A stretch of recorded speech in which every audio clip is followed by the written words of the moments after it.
Hello guys, আসসালামু আলাইকুম। Welcome to back my new video. আমি আমাদের গ্রামের সৌন্দর্যকে তুলে ধরার জন্য আজকে আমি একটি ভিডিও নিয়ে হাজির হয়েছি। আজকে আমাদের গ্রামের ওয়েদারটা খুব সুন্দর, আমার কাছে খুব ভালো লেগেছে, তাই আমি ঘর থেকে বেরিয়ে চলে এসেছি একটি ব্লগ ভিডিও বানানোর জন্য। আর এই যে এটা হচ্ছে বট গাছ।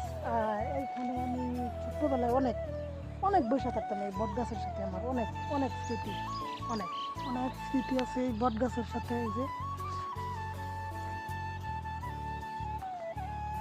এই যে বট গাছের সাথে আমার অনেক অনেক স্মৃতি জড়িয়ে আছে। এখানটায় বসে থাকতাম সব সময়, অনেক সময় পার করছি। আর এই যে যে সময় বর্ষাকাল ছিল তখন এখান দিয়া অনেক পানি থাকতো।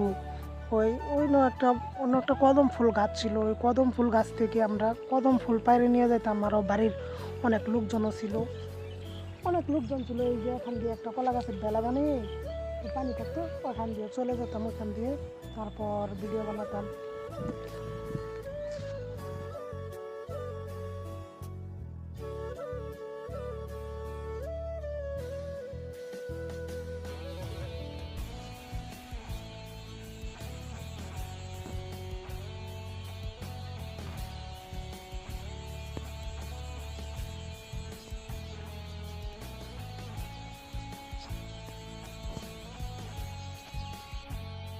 এখন আমি আমাদের বিলের ধারে চলে এসেছি। এটা হচ্ছে বিল,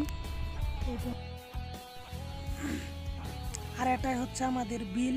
মানে এখান থেকে কয়েকদিন আগে প্রচুর পরিমাণে মাছ পাওয়া গেছে।